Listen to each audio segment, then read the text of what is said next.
আসসালামু আলাইকুম। আমরা আরেকটা প্যারাগ্রাফ নিয়ে এখন কথা বলবো, সেটা হচ্ছে এয়ার পলিউশন। এটাও ষষ্ঠ শ্রেণীর হাফ ইয়ারলি সিলেবাসে আছে এই প্যারাগ্রাফটা। তো এখানে খুবই সুন্দরভাবে চমৎকারভাবে ছোট ছোট সেন্টেন্সে এই প্যারাগ্রাফটা সাজানো আছে। তোমরা এই প্যারাগ্রাফটা দেখতে পারো। তো প্রথমেই আসি। Air pollution is one of the biggest environmental problems in the world today. মানে আজকে আমাদের এই সারা বিশ্বে বায়ু দূষণ একটা সবথেকে পরিবেশের খুবই বড় একটা সমস্যা হয়ে দাঁড়িয়েছে।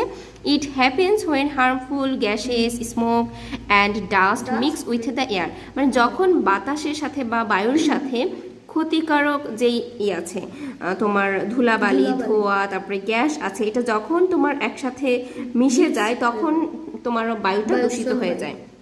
হ্যাঁ, তারপরে হচ্ছে তোমার ভেহিকলস, ফ্যাক্টরিজ অ্যান্ড ব্রিকলিনস আর the main causes of air pollution.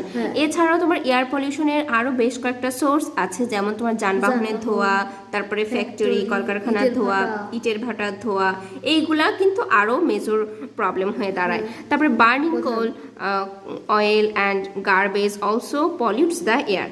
এছাড়াও তোমার হচ্ছে যে পোড়া কয়লা, তারপরে হচ্ছে তেল, ময়লা আবর্জনা, এগুলো পরিবেশ দূষণ করতে বায়ু দূষণ করতে করে সহায়ক হিসেবে কাজ করে। When the air becomes polluted it affects our health. মানে যখন বায়ু দূষিত হয় তখন হচ্ছে আমাদের স্বাস্থ্যের উপরে কিন্তু এটা নেগেটিভলি একটা প্রভাব পড়ে।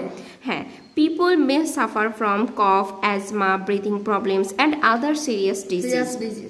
মানে যখন আশেপাশে বায়ু দূষণ থাকে তখন কিন্তু মানুষ বেশি পরিমাণে অসুস্থ হয়ে যায়।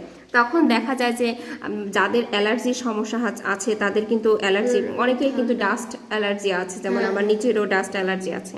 তো ওই অ্যালার্জির থেকে কিন্তু অনেক ধরনের সমস্যা হয়। তোমার শ্বাসকষ্ট হতে পারে, ঠান্ডা কাশি হতে পারে, তারপরে তোমার এছাড়াও আরও অন্যান্য অনেক মারাত্মক রোগ হতে পারে।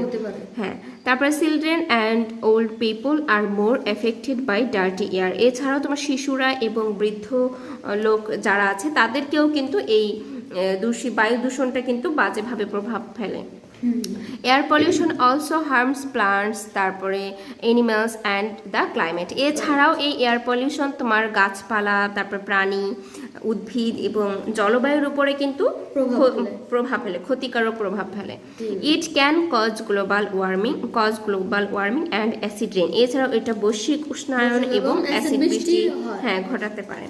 To reduce air pollution, we should use public transport, তোমার plant more trees। মানে এইটা রিডিউস করার জন্য আমাদের বেশি বেশি করে কি করতে হবে, বৃক্ষরোপণ